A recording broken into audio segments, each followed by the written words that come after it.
Professionals, we always want to find ways to earn value with our customers, as well as put ourselves in position to do business with them.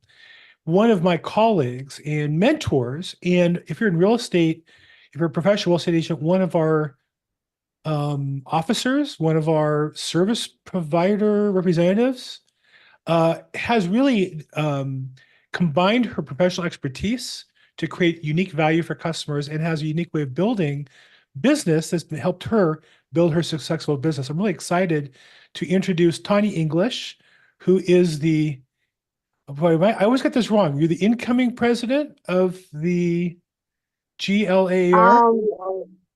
Um, Greater Los Angeles. Yeah, that's a whole nother conversation. But Okay, yes, well, I've she's been involved serving in there. She's leadership. involved in women's real estate. She's involved in NAR. She's involved in this. She was a CPA at one point. Does a lot of stuff, and I'm really excited to have her. So, Tanya, thank you so much. Thank you. And I see Audra is on here, good old president from ARIA. So I'm looking forward to, I think, your installation coming up, right? Yeah, ours is in April. We just had our BOD meeting today, but there's a lot of other ARIAs celebrating next month too. Yep. Yeah. Yep. Because I make my rounds. So I think I'm hitting three of them next month. Yeah. So I'll see you there. Tanya goes to so many Yes, formal ma'am. You'll see me there. installation and meetings. I'm exhausted just following her on social media. But what keeps me going is the opportunity to see her and her mother. And when they dress up together, they are really, if you want to see about having fun in social media and real estate, you got to check out on Lions regroup.com. And I'm not sure which one's the mother and which one's the daughter, but I know one is one and one is the other, but they both look awfully happy whenever they're together. So there she is. Let's see That's here. so sweet. Thank you. Thank you, Bill. Yeah, no. Yes, I do closings for my mother. Yeah, and the clothes. I mean, really, it's funny because I'm a man and my clothes range from black to black with a white shirt, and you are at the other end of that spectrum, and more importantly, you pull it off and carry it off with dignity and class, and it looks like a lot of fun with you and your mom. So, but Thank let's get you. serious here because you're also as serious as a heart attack. As much fun as you have and as much social time as you spend. Let's be honest, this is about real estate making money, right? Yes, sir. So let's talk a little bit. How did you end up in, or how did you get into probate and in your case, probably more focus on trust real estate? How did you get into the business? Well, I used to run a CPA firm, and I was an enrolled agent, by the way, which means I was certified by the IRS as a tax specialist. And during the time representing, clients and etc., I got into real estate because we used to tell our clients to, use their pension plan to fund purchasing real estate for their businesses, to house their businesses. And then we said, tell them to use real estate to, instead of paying dorm fees, go and buy real estate for their kids, so that way they actually have appreciable access instead of wasting money on dorms. And so that started my real estate career is when I realized I was leaving money on the table because I'm telling my clients to go buy real estate, but then their loan officers or their realtors will call me and I'm like, well, shoot, I'm pretty much doing their job. So I rolled into real estate originally as a loan officer. And then when short sales happened, I became the short sale queen. I'm like, oh, I love this. And then how I got into probate and trust, well, I was doing trust administration as a business manager and road agent. So I understood how trust worked. But the probate came about when attorneys start referring those clients to me because it was complex. Probate, as you know, is very complex real estate. And then I realized, ooh, I like this. This is fun. Just like I like short sales. So I went and got the professional fiduciary. There's a license you get to be a professional fiduciary where you're not just being a probate realtor, but it's not even being a probate realtor. It's you're now becoming either you could be a conservator with that license, or you can do receiverships, or you can be the successor trustee, or you could be a probate administrator or representative. So that got me more involved in it also on that side of it. And that's because of my background of being, running a CPA firm, being a business manager and all that stuff. So I got really involved in that side of it too. I just like complex real estate, quite honestly. I love challenges. Now, when you say complex, there's a difference between complex and complicated. From a definition, complex usually is something that is hard to understand, like trigonometry or calculus. Complicated means there's multiple pieces, but like a puzzle, if you figure out the pieces, eventually they fit, it doesn't require any special knowledge. So I'm thinking really what you mean is a complicated in that attorneys look for a real estate agent to handle these things because there's a unique set of pieces that have to fit together in a transaction, but it's not really beyond the ability of anybody on this call to learn that process. They just need to take time. Would you agree with that? No, I do agree with that. And right, it could be complicated if you don't know the probate lingo or the timelines and stuff like that. Only time it could be complex is more of like my background. I'm able to sell anything Hmm. in real estate, including businesses.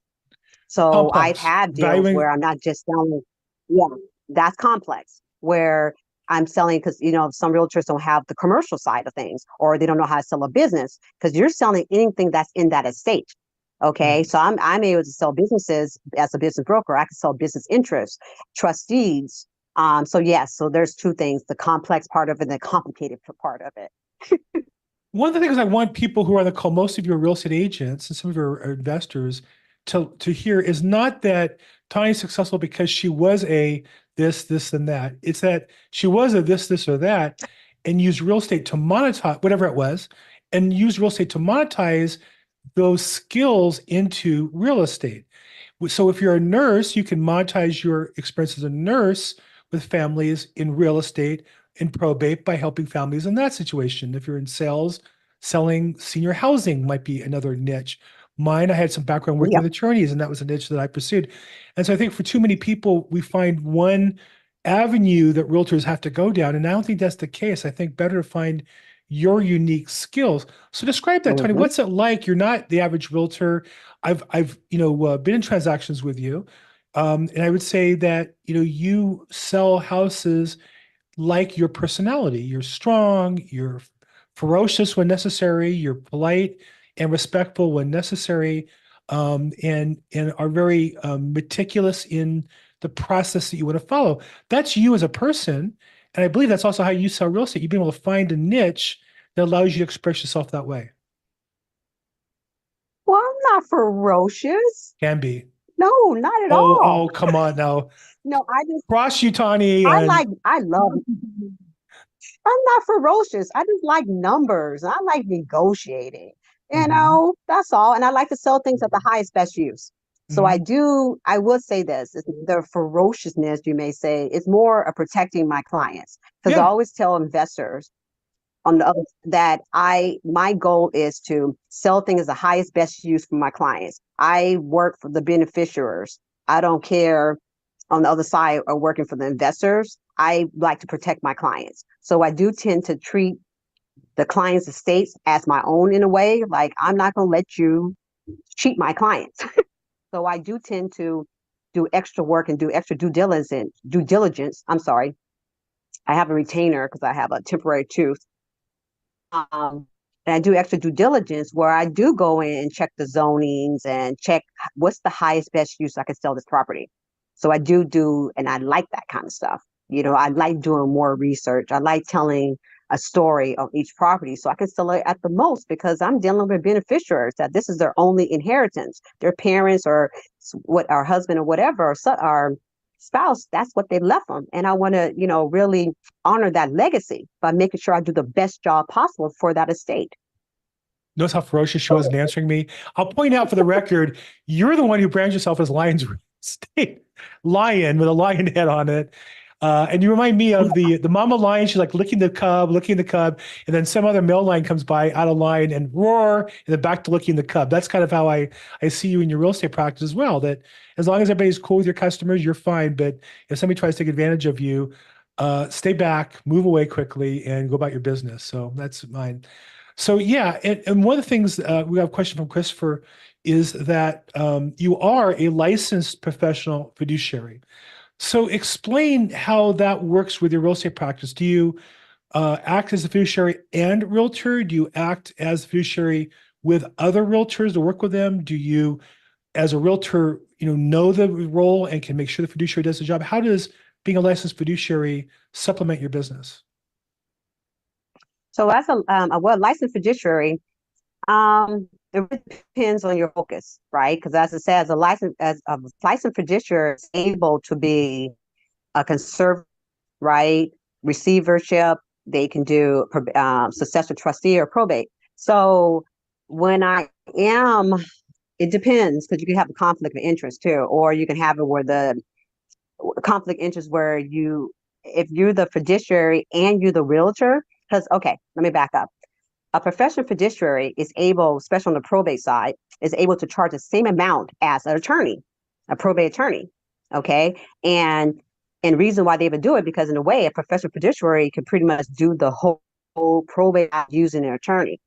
And if you know the numbers of how that works, the first 4%, 100,000, all that stuff, and that could be pretty expensive if you have a professional fiduciary and probate attorney. And in my case, I feel comfortable always working with an attorney because I get my referrals from attorneys. And so I don't do the full fiduciary work so far as the courts and all that. So I tend to charge a flat fee. I don't do the mandatory fee in exchange of being the listing agent on it. Right. So I only charge, a flat fee just to take care of opening the bank accounts, getting all the tax returns done, and doing the extra work. Because when you are a fiduciary, you're the seller, and as a seller, you're the one that have to deal with paying the bills, keeping the utilities on, clearing the house out, donating stuff. There's extra more work than being just a listing agent. Right. When you do the fiduciary, when you are the PR, the personal rep on it, or the probate administrator, or the successor trustee, you're the seller. So there's more work involved. So I'll show everybody on the call that after, and I mean, I know Taunee, we're colleagues. She's been on my show before. We've done other interviews. So after one of our previous talks, she really inspired me. And in California, you can do, I think, two at a time. I only do one at a time, where you act as a paid fiduciary. You can't do more than two. I only do one at a time, just to be safe. But it allowed me to do both one time. It allowed me to cut my fees on the fiduciary role part to offset the real estate side. It allowed me to reduce my fees and then bring another attorney in, and they came in and reduced fees as well, where the customer combined paid the full amount that's allowed by the statute, but it was split between us. So the customer didn't pay double. So it gives you a lot of flexibility. It is more work. It is more responsibility if you're getting paid. But I will say that she taught me this, and I'm sharing this with all of you.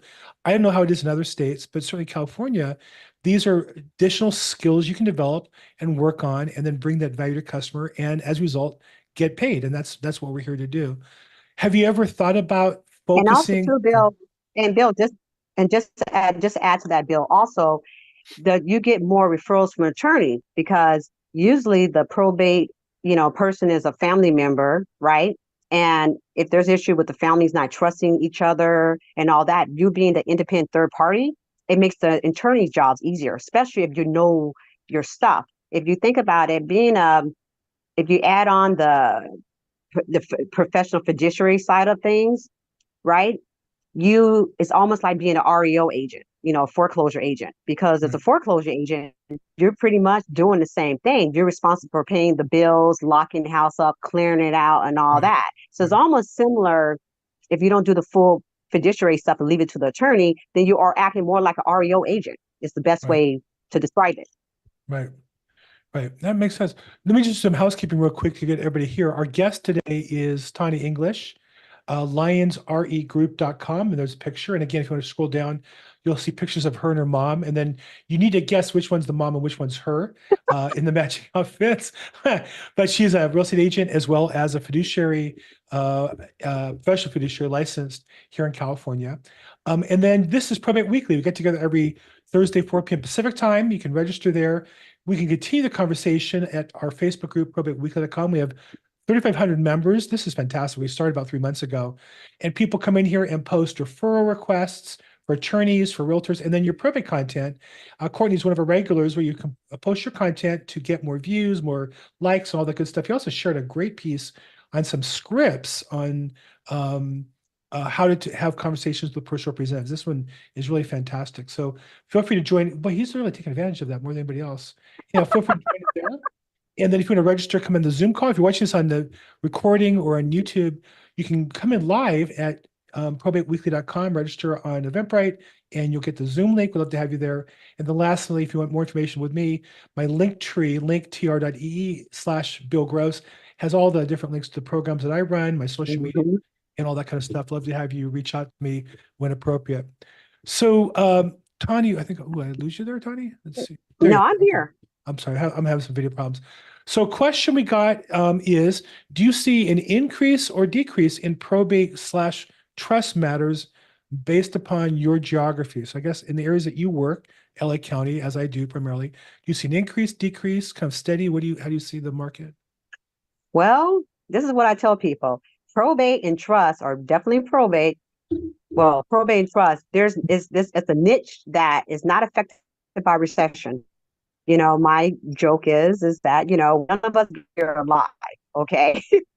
So honestly, both industries, probate and trust, people do pass away. Okay. So, and especially now with the demographics, the baby boomers, they're on their way. So quite honestly, it's a niche that is not affected by recession. Quite honestly, it really is. And the point is, it's a fact of life. We don't get out here alive. So either you're getting the listings from probate or you're getting a listing from trust. It's a niche it's just recession proof. Yeah, I would agree. The only thing I would add is I think that as the market's gotten more challenging for realtors, more agents are coming into the probate space. And so I think for all of us, we have to up our game. Those of us who've been in this for a while have a head start, but we need to build on the head start or we're going to get caught from behind napping. And that's why I do these calls. And that's why I mastermind with professionals like Taunee. No, you're great at this. Yeah, I want to learn new skills. I want to add things to my business. And we're going to talk next week's call. We're going to talk about adding new ways to build business for 2024. So some questions about your business, Taunee. If you accept engagement as a professional fiduciary for probate, do you engage the counsel to file the probate or do you do it like a pro per as a fiduciary on behalf of the client? I get that as a referral from the probate attorney. That's how it normally happens. Right. So no, the attorney's already on and they already know I charge a flat fee and they know I'm gonna take care of everything. So that's how I get most of the business.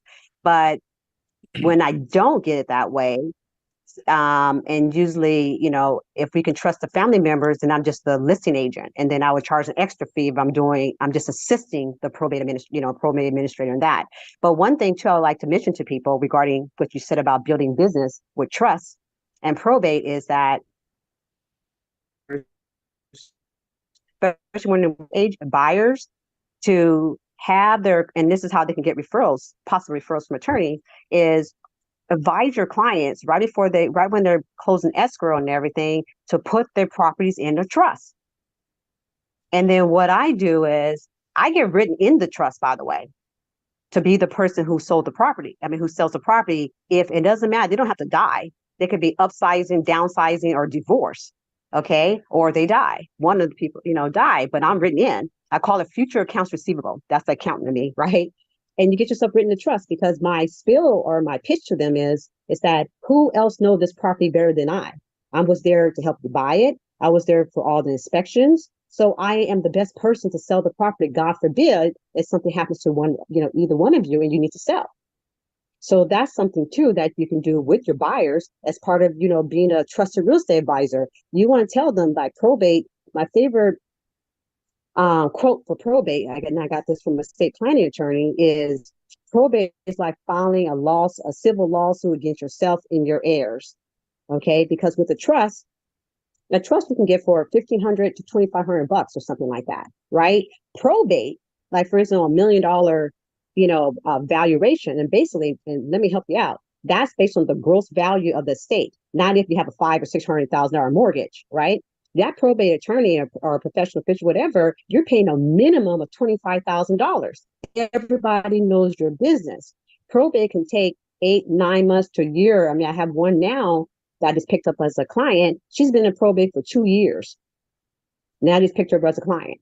Whereas a trust is private, and you can sell it like a regular sale. I just had 2 trust sales done this year, and it was quick. It's like a regular sale. Whereas probate is extended out. Right. So you do want to, and this is the cool thing about it, is that you also ask those the buyer clients about their parents. You ask them, what's their address? So you can look it up and see if their property's in a trust or not. And then you explain to them how putting in a trust also avoids future family arguments. Because I see, you see this a lot, Bill, the drama that happens with probate when there's no will, when there's things going on, the siblings start arguing, justice comes up and all that. Whereas in the trust, it's laid out, very clear who gets what. There's no guesswork. Whereas in probate, especially when there's no will in place, you have so much drama with the siblings and etc. So you also use that to educate your clients. And you go, and Bills loves this. He always encouraged us because he always encouraged us to go through your database and make those phone calls. So you can go through your database and look at all your clients and check and see if their title, if it doesn't have a trust on it, make that phone call and educate them on getting a trust. And then refer them to 3 attorneys. Okay. And then have that conversation about being written into the trust at that time. And then you ask them about their siblings, you ask them about their parents, because most likely their parents may leave here before they do. And if they're located in California, or in a probate state, that's possible business for you. And that's what Bill likes to say in, enlarging your sphere of influence. Right. Yeah, I've only done this once. It's a great tactic. I work more through the attorneys than I do the sellers, but I got written into a listing where they had to consider me. Unfortunately, they interviewed me and one other agent, and it was a high-end property at the top of Rancho Park, and I was the second place finisher on the listing. It was unfortunate at the time, would have been a great listing. But it certainly is a different experience when they call you and say, hey, our mom had this trust and it has written in here that we should consider you as one of the listing agents and we'd like to meet with you. It was a pretty easy lead to get in the sense that I talked to them years before and they got written through the trust attorney. They didn't get written in properly because I didn't follow up with the trust attorney. That was on me. Today I'm more assertive on that when I get the chances to. And for those of you on the call today, look, Taunee and I are friends. We could talk forever. We have, but I want you to feel free to be part of the conversation. So feel free to, I'm still going through the chat box and catching those questions first. But if you have a question, raise your hand in the Zoom call or unmute yourself and jump in family style. Love to. And if you're watching on live stream, see we have a bunch of people on YouTube, Facebook as well. If you put your comments live or watching this, I'll catch them and we'll get a chance to converse a little bit via texting, at least that way. And then if you're watching the recording, I'll either answer them afterwards or Taunee will as well. So Taunee, one question that we got, you don't need to disclose it, but I'll just ask the question. I'll let you answer it. I know you're strong enough. You're ferocious enough to say no if you need to. That's an interesting word for you. I like that word for you. I don't know. It just fits. What's your flat fee for probate as a professional fiduciary? How much do you charge as a listing agent when you're also the professional fiduciary? If it's just like one single family home, right, and they have some stocks and stuff like that, I charge $5,000 and I charge 6 to 6.5% on the listing side of it. Got it. But if it's more complicated with commercial and all that stuff, then that flat fee goes up. Right. And I think typically the trust administration fees are usually like 1% of the total assets, but those are bigger trusts, bigger 10, 20, $30 million, $10 million estate, 1% is $100,000 per year that they charge on those. Those are different cost schedules. So what you're talking about is disposing the asset quickly upon death. Right. So if it's trust administration, right, now that, and I get written in as a successor trustee, right? Like I have one client who owns a pawn shop, a couple of pawn shops, 4 apartment buildings, and she owns 2 of her grown kids' condos. And unfortunately, she learned that she'd spoiled her kids, and they're in their 30s and 40s. And she figures when she passed away, she can't trust them with the money. So when she passes away, then I become the successor trustee. And my job just is to dispose of some of the properties, but not theirs. And I'm to pay them an allowance until, whatever. So, and then it is based on, and so when you are a trust administrator, then in that case, you are getting paid 1, 2, or 3, or 4, or 5% of the value of the estate, right? But that depends on the size of it. Right. And mostly once they're at the liquid asset, you tend to get those type of deals if the liquid assets are under 30, 30 million. Anything above that, or 20 million actually, anything above that, that tends to go to the corporate trustees. Right.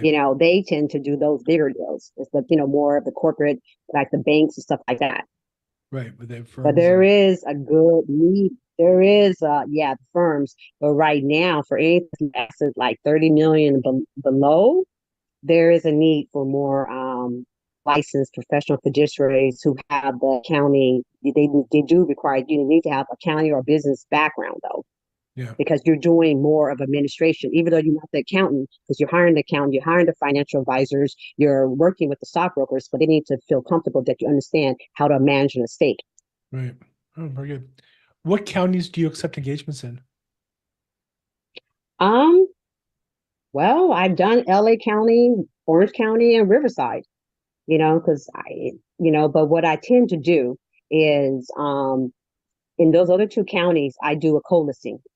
Like I did one with the trust in Big Bear. I co-listed it because I'm a true believer of, if it's an hour and a half without traffic, I'm not going to say I'm an expert and all that. So I prefer to do a co-listing with Right. someone I on agree. that. That's local. That's local. So I'm not one of those, just me personally, I don't like to do that. So I always like to co-list with somebody because I like doing the negotiation part of it. That I enjoy.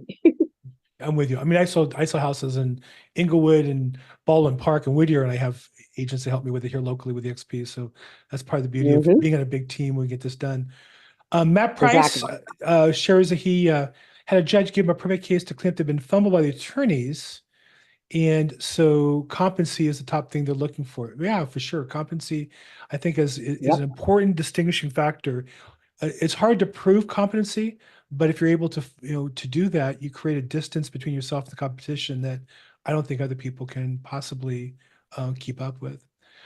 Is there a conflict of interest or anything illegal about being the fiduciary and the listing agent? No, not if you disclose everything. And don't forget, you also have when not fiduciary, it's personal representative, for instance. It's 2 different things with trust and then that. So what happens is everybody has to sign on board. They get it, every beneficiary has to agree to it, number one. And then especially if you're doing what I'm doing, which is a flat fee, there is no conflict because I'm saying the attorney's doing this. And the only thing I made sure of is now regarding the conflict of interest part of it, it would be more of a conflict of interest if I'm charging to be a fiduciary and the real estate agent, and I'm double dipping like that. And I'm not. I'm charging extra fee for doing the administrative work of the estate. But what I do is I try not to represent both sides of the party when I'm the personal administrator. Let's stop for a second. That I don't That's do. a big one. Let's talk about that for just a second. Yeah, that's a big one. You and I So share don't do that most of our colleagues in most of the companies that coach probate real estate emphasize the opportunities for double ending transactions. I just feel like that's the one thing attorneys hate. That's the one area that has potential conflicts. And if you're building your reputation, that's the one thing to stay away from. I've done double ending when it's a very small, like a $10,000 lot, and no other agent really wants to represent the buyer, and the buyer calls me directly. Then I'll do it as a service to my seller, not because I'm making extra commission dollars. It's twice as much paperwork. I really don't want to do it, but you have to do what you have to do to help your sellers if it's a big estate with a bunch of properties. So let's talk about that. Why do you not double end? Generally speaking, we all have exceptions, but generally speaking, why do you not double end your probate listings? Okay, I do. We lost you there. Okay. Oh, there you go. One more time. Oh, Sorry, sorry. we lost that sentence. Go ahead, repeat that. Sorry. Okay, sorry. I can or would or have double ended when I'm not the probate administrator. If I'm just the listing agent, that's a separate thing. And only time I do it is if they're investors. They have to be sophisticated investors. And what I always do is I tell them to send me And I put it in writing. I have them send it to me in writing. You tell me your terms. I ask you these questions, and I said, you need to email me your terms. So I don't get, and then I do a spreadsheet, and I'm telling you, like my last few deals, I didn't, my buyers that I represented didn't have the best offer. Right. Other agents did. Because Right. then I tell them that. And I also let agents know, they always ask me the question, are you representing any buyers? And I go, yes, I am. Right. So I'm pretty transparent with it. But the way I keep the integrity of the deal is that I tell them, no, in writing, you need to tell me what your offers are. Because another thing I like to avoid is you get people who, and we all know it as realtors, we see it all the time, when it's like, what do I need to do to make this happen, to get this deal going, right? Right. Right. And then they purposely would say, okay, I'm gonna offer 100 grand more. And then when you're in the deal, that's when they try to negotiate down. So Right. I'm a true believer. I believe you the first time. So if you're gonna Right. offer, low ball or whatever, then, and I have a thing where I always tell people, I'm on a calendar of top 5 offers. So I put that in my listings. I'm only going to count the top 5 offers. So, don't play, get your best offer. Because if you're not the first 5, I'm not going to counter you. And I even tell that to the investors who want me to write their offers up. But I There's have so it in much. writing for it.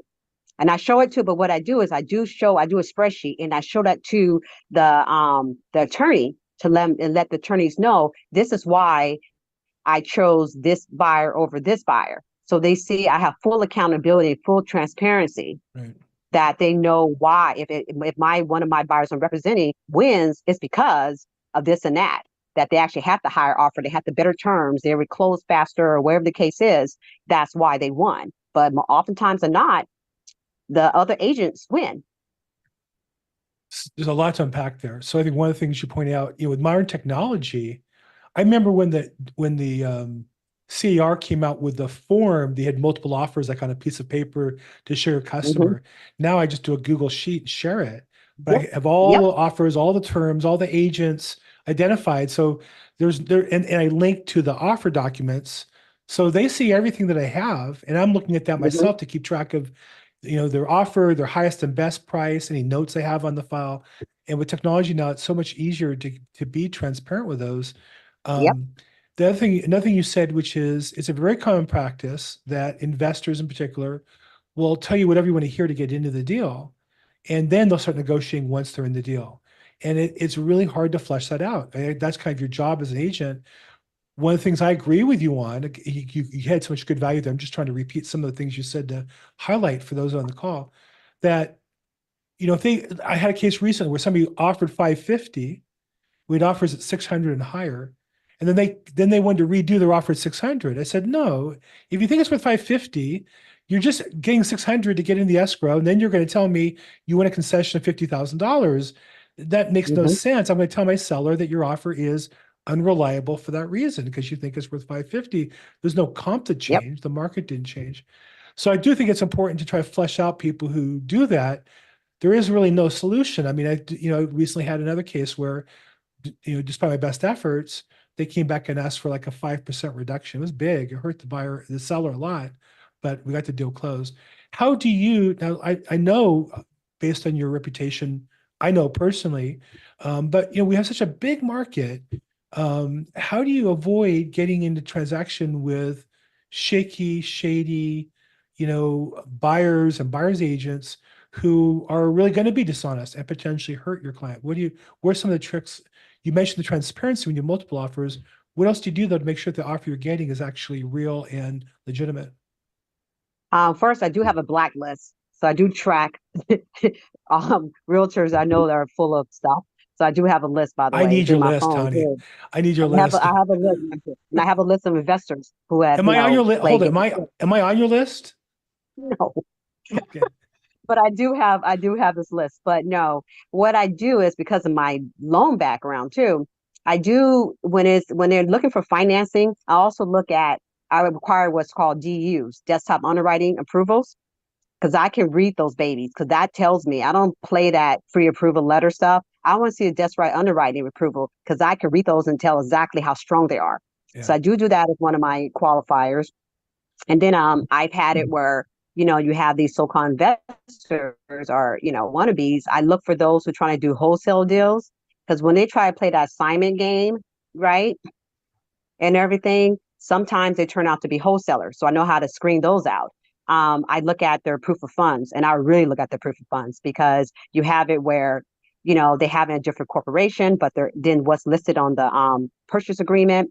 I had people send me CDs as proof of funds, and those CDs don't mature until later on, right? I look at when they send me the proof funds from stocks and stuff, and I know the rules on that. I know the rules on the pension plans, the max they can pull out, or they send me these little letters from banks that you never heard of, or they send me letters from banks, from Citibank and stuff like that. And I go, well, then give me the phone number give me the phone number, because they're like, well, we have so much money and we don't want to, show me the proof of funds. Give me the phone number of your rep. Let me call, and I Yeah. could do a search from that to see if that's a true person or not. Yeah. So yeah, but it's really the tricky part I've found people have done is they try to change their bank statements, right? Because of technology now, you can play around with PDFs and change your bank statements. Well, what people forget to do is they forget to change the daily balances. Yes. Yes. So I have caught proof of funds where Yes. they change the ending balance, but they forget to do it Yes. at the bottom down there. And every time you point out those mistakes to a customer, I never accuse them of false mistakes. Well, I just noticed this and that. They start getting mad at me. I know that I caught them, right? Because if I was buying a house and my Wells Fargo statement didn't match up, I'd say, oh, that's kind of weird. Let me find out what the problem is. I'd want to know myself, right? Like, is Wells Fargo cheating me somehow? They're not, the statement doesn't add up. But when a customer starts saying, well, why do you know that? Why do you care? I care because I'm looking for people like you who are dishonest, and my job is to prevent you. So it sounds to me like you got up pretty early in the morning to beat Taunee English with some fake bank statement, I would think, huh?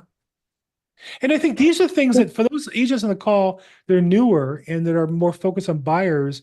This is what listing agents do. These are the skills, and these are the things that the attorneys don't know how to articulate, but expect us to be able to do. And that's why I Right. recommend the first couple, you should work with somebody who's experienced so that you don't get taken advantage of and work so hard to get an attorney to refer you a probate and then watch it fall apart because some buyer's agent, they're going to sell your soul to the devil for $10. That's what I've learned in this business. You can't really trust hardly anybody. And if you find people you can trust, stick to them really hard. So, Right. okay, we got a little off And the topic here. knock on wood, I'm usually going escrow with the buyer that the buyer I fully screen. I rarely get, my deals, um, you know, uh escrow counseling, because I really screen those buyers. And I do let the buyers know that I have other offers. So if you want to play games with me, right? And I keep the inspection periods, everything really short and tight. And when I do a counteroffer, my counteroffer is like being a lawyer. I don't play, right? So I let them know that, hey, if you want to play games, I'm good. I'll go with the next buyer. Can I just say for everybody on the call today, Especially having when been it's a buyer's agent, especially when it's I'm sorry, and especially because it's probate, what they understand is that the seller, there's no rush for the sellers, because they don't see the money for another 6 months or what have you. So I right? tell them that too. It's like, you have no problem canceling escrow and opening up a new escrow, because it's no rush on the seller side of it. So there's no sense of urgency. So it's not working like a regular seller where there's a sense of urgency.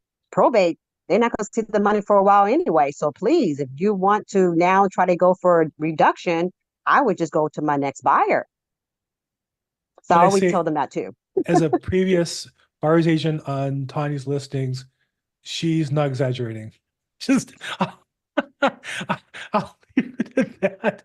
She didn't play. She does not play. She's nice. She's professional, friendly. You go to open house, everything's cool. As long as your offer goes through, she's great. I'm just saying for the record, she doesn't play. I don't play either. I mean, just for the record, there are real estate agents who hate me because I don't back off, because that's why my customers paying me. I feel like you're paying me to, it's no different than if somebody broke in the house, my job is to protect my wife and daughter and grandkids. If you broke into Hmm. my escrow, my job is to protect the customer. And so I can be nice to a point, but when you start affecting my customer, that's Yep. what I'm paid for. I think sometimes to show my teeth there. Okay, so another question we got was, does L County limit real estate commissions to 5% of probate? The answer is no, only on court confirmed cases. And by the way, you can negotiate for more if you Right. show extra work, extra expenses, extra services provided, and the judge may, and I've had it happen for me, on Yeah. occasion, had judges agree with that, correct? Yep. They said if you're doing more concierge stuff where you're the one that have to empty the house out, like I said, more of the REO agent stuff where you're the one that has to clear the house up, do estate sales, garage sales, take, donations, stuff like that, then yeah, that's an extra fee. Right. And that's, you don't have to be a professional fiduciary with that. You negotiate that with the client. You put that in your listing agreement that for the concierge services of doing this and this and that, I'm charging 1,000, 1,500, or whatever the case is. And then you present that to the court, and on a court confirmation in your petition, the court can approve that or not. But I think the place to do it is in the petition, and the probate attorney will review it and Yes. recommend one way or the other, and that the sale, Yes. the judge will approve it or not. What you don't Right. want to do is show up the day of the court and say, "Oh, by the way, it's 6%, but I'm so good. Well, Yeah. I worked hard for the client. We did 10 open houses. Mhm. It's probably too late that the boat already left the Right. harbor there." Okay, Yeah, here's no, you one. do it with the petition. Here's one, a question from one of our favorites, Audra Lorenzo. What is she? The president of uh, North uh, LA area. North LA ARIA. Okay, there you go. Uh-huh. So she asks, this is like a classic probate question. What if grandparents passed away and they have 10 kids? No will, aka intestate. Only 4 of the kids are still alive. All agree to sell. 6 kids have passed. Their kids now become heirs, correct? So just to protect Taunee and me, we're not attorneys, we're not giving legal advice. We can describe our professional business experience in this topic. This is a pretty basic case, right? So in general, I think the answer there is each of the children, or the 10 children, have an estate. The children who passed, their estate is inherited by their children. So in this case, you would have to really do a probate, and then you'd probably have to do for the 6 deceased children, 6 probates, 1 for each of those children. And then the grandchildren would inherit from their parents' probate as well. I literally have a case like this where we filed a probate, found that one of the 3 kids passed. Actually, they passed during the probate process, and we'd open a separate probate for that one heirs portion, and those 2 kids get it. Taunee, how would you add to that? Well, because I had that happen with another one too, and it's just that when they do the petition, when the probate attorney does a petition, they do the family tree and figure everything out. It's just still one probate that's done. It's just that like let's say 6 kids are alive, the other 6, the other 6, that passed away, their kids get 1/10, like you're saying, 10 kids, right? They're getting 1/10, and that's going divided to those beneficiaries. So it wasn't separate in that particular case. It wasn't a separate multiple probates. It was, the probate state of the mother, and the mother, and it just got split up by the beneficiaries. It was just one probate though. It wasn't multiple probates. Interesting. So you have, 'Cause and it probably has to do with when they are deceased in relation to the grandparents. If they Right, are already deceased, then they're just going to get their share of their parents. Got it. But they right, deceased afterwards, then it becomes the estate. Got it. But then you got to right. determine They who is got the parent they predeceased their grandparent. I mean, their parent predeceased the grandparent is what happened. So that's why they're able to inherit, and in this, it's like, in this case, 1/10, 10 kids, 1/10 of because their parent predeceased the grandmother. Got it. So yeah, so that's the key there. If the grandparents passed and then later the kids passed, then you have to do a probate. If the parents, Yes. I'm sorry, if the other way around, if the children pass before the parents, you have to do a probate. If the grandparents pass first, then the grandkids inherit based on their parents' portion. Got it. Okay. William Elkins asked, one of our program regulars, "Hey William, what's going on? What's the requirement to become a licensed fiduciary?"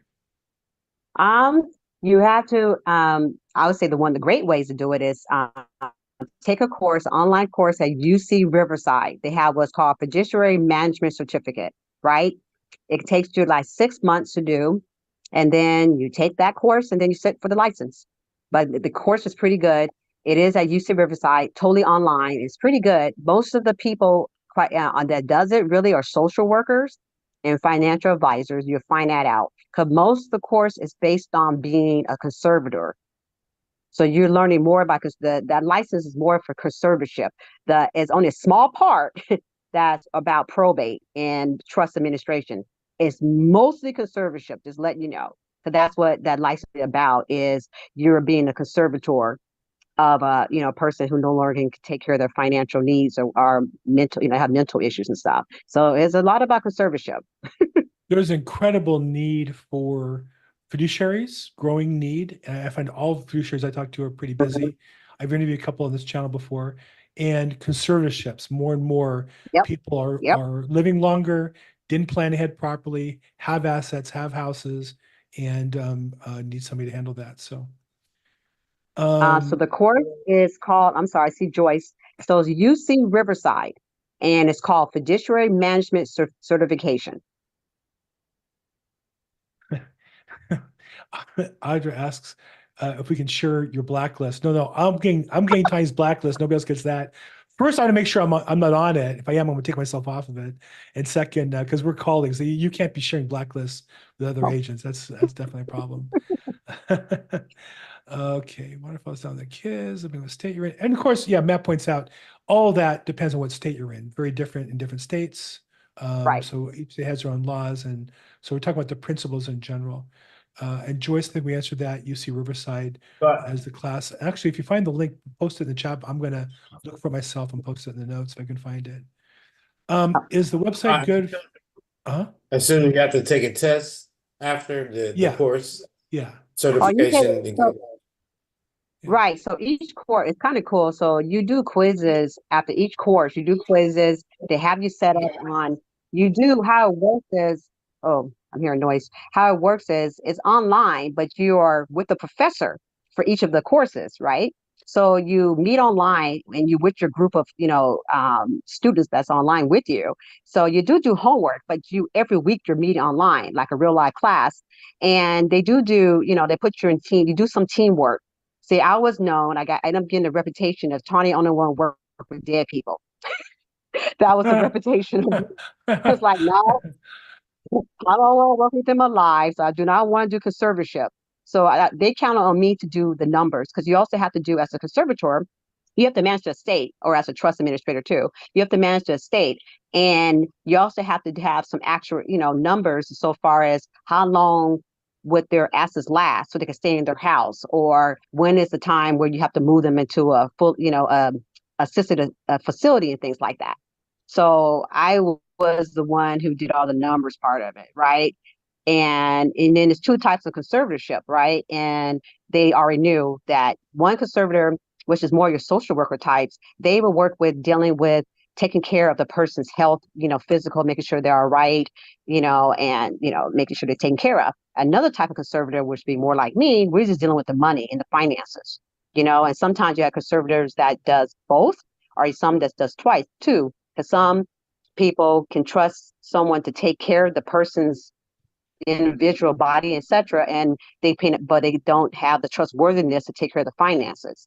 So you learn that in that course, but it is mostly, I would say, 75% of it is all about conservatorship. So you got to get through that part if you want that. But that is extra income there because you can do it for, like, I'm a veteran. So to me, later on, if I want to do that, I would do it with special, dealing with vets and special needs. And I had an autism business too. So me later on, I may get into the conservatorship type of business, dealing with autistic adults and all that good stuff, but not now. She had an autism business where she serviced autistic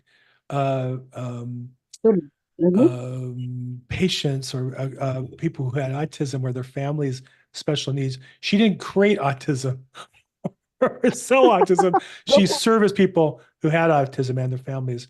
And then a question about the list of states. I do know for a fact that California is the only state that has currently a license or a requirement for license for professional fiduciaries. That doesn't mean other states, they don't look for classes, education, certifications, or maybe being an accountant or being an attorney as an advantage. But there is a PFAC, Professional Fiduciary Association Council. Right. PFAC.org is a great resource. In Southern California, they have meetings in Long Beach, I know. I used to go to Yep. those regularly when I office down there. Great material, great information. So again, this is an area that I don't think it's one of those things we kind of do halfway. I think if you go at it full time, I know there are people who spend a lot of time marketing at those organizations, but they don't really necessarily participate as fiduciaries. They just are lenders or real estate brokers, and they market, they sponsor at those events. Again, that's another way to build your business as well. Right. To get leads. Yep.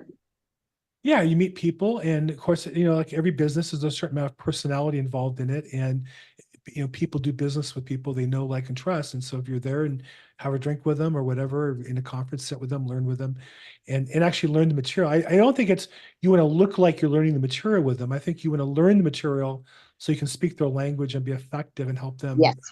do their jobs and such. And also too, and majority of professional fiduciaries, they're not realtors. They don't want to do it, Right. And so because they feel it's conflict of interest and everything. So it is true, like what Bill's saying, to get in, you can join PFAC as affiliate, as a realtor, and yes, show up, to those events. Joyce has a question. I think And so she answered it, which is when you become certified as a fiduciary, how do you obtain business? And the answer is, in her case, she was marketing to to attorneys. Oftentimes, so you have to think about the attorney in probate. If you've done any probate cases at all, the holdup is always the customer, because they imagine Right. everybody's going to do everything for them. And that's not really the case. The attorneys do the attorney stuff. The realtors typically do the attorney stuff. And there's certain things that you really can't do for the customer. You can't fill out the probate forms. That's legal work we're really not allowed to do, for example, to do it for them. As well as they're responsible for things. They can delegate responsibility, but they're ultimately responsible. And so I find that attorneys are often frustrated that customers don't return paperwork, don't understand what to do. As a realtor, I have the same challenge, that they don't really understand the disclosures and the things they need to do to get a house sold. Many times the heir never owned a house. Not only have they not bought Right. one, they didn't even begin to buy one. They didn't even shop to buy a house. They know nothing about buying a house. And now they're selling a house for the first time with all the paperwork. So as a professional fiduciary, you step into their shoes and do that for them. You're saving them a lot of heartache, time, trouble, effort, and energy. And that's the idea behind this. So again, it's not, you're marketing the attorney to say, rather than you do this work or you suffer with a customer who can't do the work you need done, I'll be a fiduciary. And there are plenty of attorneys who appreciate that, because they want to do the legal work. Yes. They don't want to do the fiduciary work. And they don't want to deal with because don't forget, you're also dealing with people who just lost a loved one. So there's a lot of transference of, emotion and stuff like that. And attorneys Right. don't have the time to want to handhold them or baby them and all that, especially Right. when you have interfighting with the relative. So as a third party, you're a third party, you're not affected by old jealousies and stuff like that. So Right. you're able to say, to tell the attorney when they see that they have all this, all this bickering and stuff. They're like, well, I have a perfect solution. Let's hire this person I know who's a third party. So you guys don't have to worry about trusting each other. This person take over everything. They make sure everything's done fairly. They keep everybody in the loop. So you don't have to worry about this sibling stealing from this sibling and all that good stuff. So they also like that too. Or especially if they're out of area too. So I had it where, they're living in a different state. So that also helps to become the PR, the probate representative. William, to your question, what are some fiduciary organizations? The only one that I know of is in PFAC. California, PFAC-pro.org. I'll put that in the chat. PFAC-pro.org. Hopefully that helps you out. Okay, well, look, Taunee, we're coming up on the hour here. Is there anything else that you do want to share? And then I guess the last question, if not, I would ask you, what do you see happening in 2024 in real estate? How do you think you'll be different than 2023? Well, the answer always here is we don't have a ball that can predict things. I I hope do right interest there. rates go There's a down. crystal ball right there. If you see it, Yeah, there you go. It doesn't work. But But I just say this is a good time to really reach out to your clients and really just start educating them on the value of trust, Yeah. and then points, and if they don't get trust done, these should be top of mind when probate has to happen. Because then they can refer you to their friends, clients, and all that. But really start become more, if you're not doing it now, start educating your clients. Start going in there more as a trusted real estate advisor versus just transactional. Really start becoming that advisor for them. So providing them as much education as possible so they can protect their family's legacy and not have it wasted in, paying unnecessary probate costs. Well, you walk that walk. I think I met you because originally you were hosting a series of webinars with, I think it was an attorney was one, maybe an accountant with another one. And I learned about trust from Mhm. you and kind of saw you. I said, wow, I'd like to work with her. I'm not sure what we can do together, but you really got my He attention. And recruited me. He recruited me to EXP.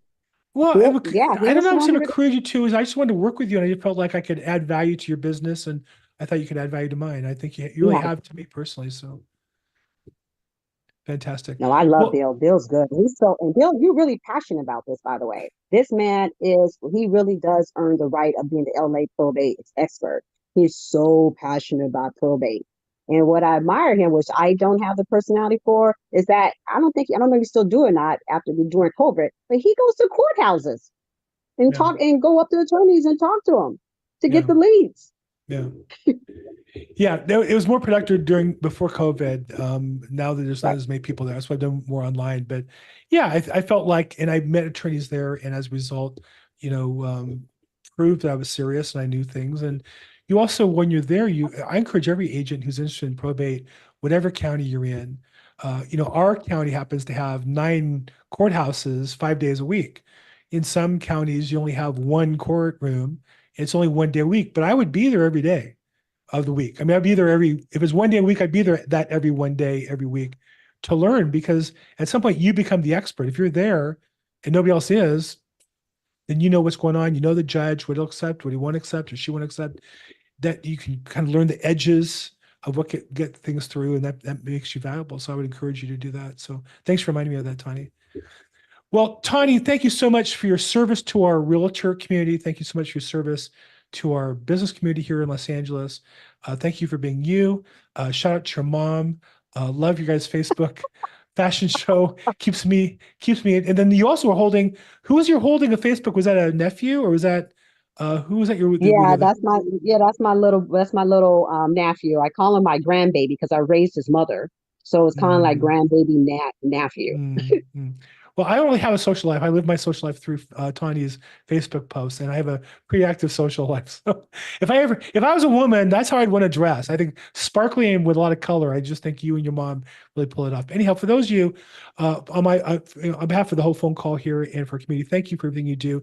Thanks for being on the call today and sharing with us. I really appreciate it. Well, thank you for the opportunity. Because I mean, I'm serious. I'm getting more confident in being a public speaker because of Bill. I usually Well, have to be scripted and all that. Bill, you make it yeah. easy. I truly just appreciate you. You are just amazing. I remember So the thank first. you for being you. I remember the first time that I did an interview and you were like demanding a script. I said, no, I just wanted to talk because the truth is you and I could talk and I always enjoy our conversations just when we call about a problem, work something out. And I think other people like to listen in and see that. So there's no reason to script it. So, and I want to get in the way of the love fest between you and Audra as well, fellow EXP, but another powerful woman, maybe not quite as ferocious as you, but still in her own way, very powerful. Taunee, thank you so much. Thanks for joining us and have a happy new year. And I'm sure we'll talk soon. Yes. And for, thank you, dismissed. And for everybody else on the call, Probate Weekly, we do this every Thursday, 4 p.m. Pacific, live, 7 p.m. Eastern. We live stream it, YouTube, Facebook, LinkedIn. You can watch it. You can go to probateweekly.com if you want to see the past episodes or sign up for the next ones. I'm at Bill Gross Probate. Love to help you if I can in any way. Appreciate you guys. Have a happy new year. Thanks for all you do. I got to tell you, I've been focused on probate full time, nonstop for is it gonna be 4 years now? I guess it's gonna be 4 years in March. So I keep saying 3, but it's gonna be almost 4 years. And I set out to do this with the help of a community. And you guys have been the primary source of that from the very beginning. You've encouraged me, supported me as we've done this, and hopefully something we can do together. I think a rising tide lifts all ships is my goal, to rise the standards of agents, particularly in the probate space. So if I can help in any way, please reach out. Next year on Thursday, we're going to talk about building your probate business and some business planning. Have a great new year, and we'll see you guys next year. Thank you so much.